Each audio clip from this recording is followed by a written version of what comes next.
Ola, nenos e nenas, chámame Rocío. Hoxe vou eu a contarvos o conto. Espero que vos guste. Sabedes que día é hoxe? Hoxe é o día do libro. Todos os contos e libros do mundo están hoxe de festa. Bueno, eu elexín este conto para vos. O traxe novo do rei. Espero que vos guste. Vou adicárvolo a todos vos, nenos e nenas do Colexio dos Muíños, porque sodes xeniais. Un curso un pouquiño complicado como é este, estános portando xenial.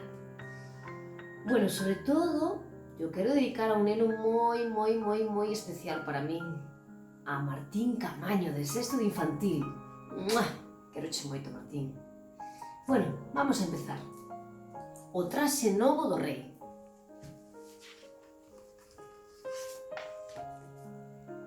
Hai moitos anos vivía un rei que pasaba o tempo a estrear traxes e vestidos e gastaba a fortuna do país comprando as teas máis custosas. O rei desentendíase das cousas do goberno e non facía outra cousa que pasear en carroza polo parque. Ia ao teatro, pasar revista á tropa, sempre para presumir de novos traxes.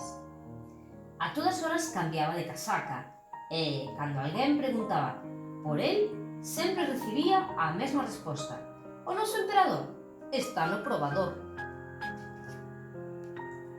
A capital do reino era un lugar alegre, visitado por moitos forasteiros. Un día chegaron á cidade dous moinantes, facéndose pasar por alfaiates de moda. Decían que sabían tecer a tea máis fina do mundo e que podían facer con ela un traxe que tiña unha propiedade máxica. Era invisible para todos aqueles que fosen tontos, ineptos ou ladróns. Será un traxe admirable, pensou o rei. Se o vestise, descubriría os indignos de ocupar o seu cargo, os que pasan por ser listos e o mesmo algún que anda a roubar nas arcas do reino. Entón o monarca dixo: quero que me fagan de contado un traxe con esa maravillosa tea. O rei mandou pagar moitos cartos aos alfaites para que mercasen a seda e o ouro necesarios.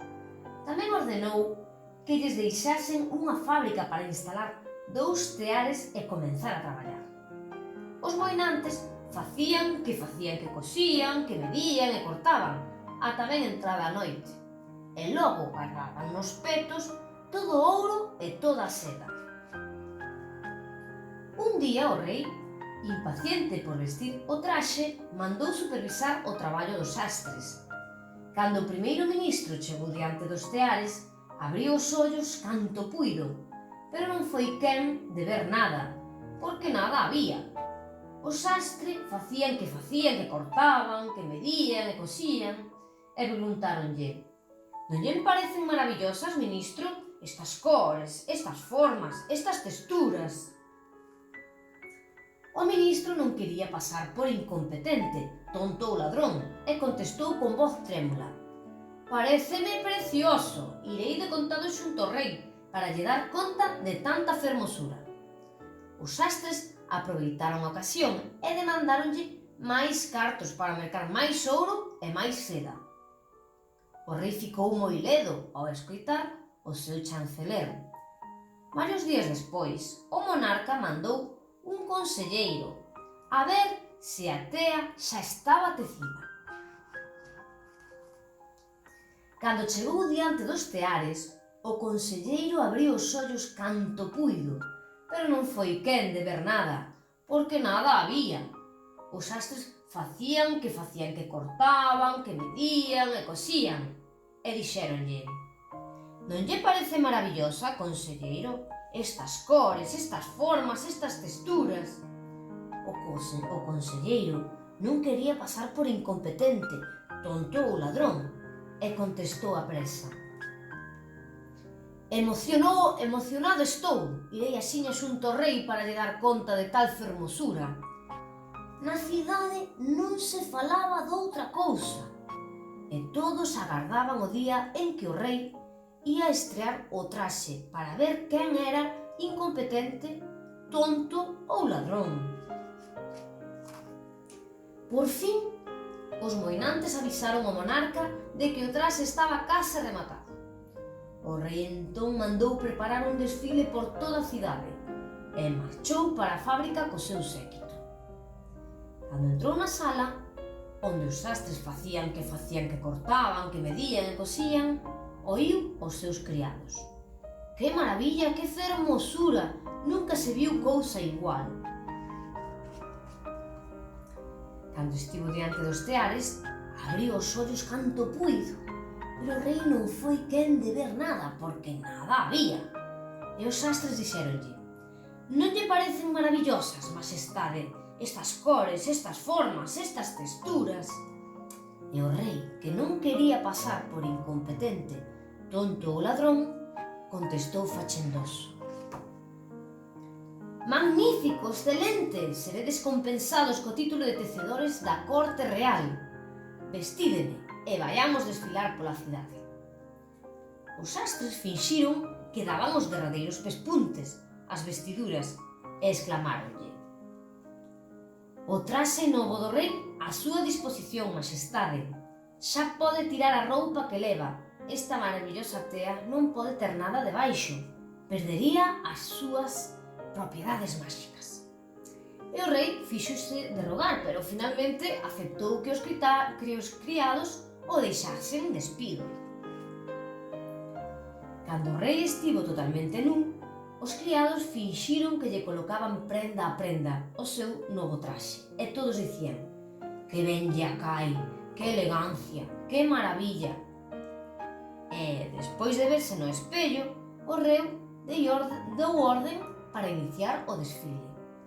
As portas da fábrica abríronse e os camarlengos inclináronse ata o chan para facer que sostiñan a longa cola dun manto invisible. A comitiva comezou a pasar polas rúas da cidade, entre un gran balbordo. A xente asomábase ás ventás e enchía as beirarrúas. Pero como ninguén quería pasar por incompetente, tonto ou ladrón, todos berraban: «Que maravilla, que traxe tan elegante!» O caso é que ninguén distinguía o traxe algún, porque o rei desfilaba completamente nu, baixo a súa gran coroa. De súpeto, un neno berrou ao seu pai: «Papá, o rei vai desnudo!» «Cala, que van pensar que somos incompetentes, tontos ou ladróns», dixolle o pai. Pero o neno seguiu a berrar: «O rei vai en bolas! O rei vai sen cirolas!» A xente entón comezou a murmurar: «É certo, fala a voz da inocencia!» E aos poucos todos acabaron berrando: «O rei vai en bolas! O rei vai espido!» Cos berros da xente, o rei púxose vermello, de carraxe e de vergoña. Estirouse aínda máis e os camarlengos, tras el, serios, como sempre, seguiron suxeitando un manto que non existía. E fin. Bueno, nenos e nenas, o conto rematou. Espero que vos gustara. E xa sabedes, se queredes vivir aventuras, enganchádevos á lectura. Adeus.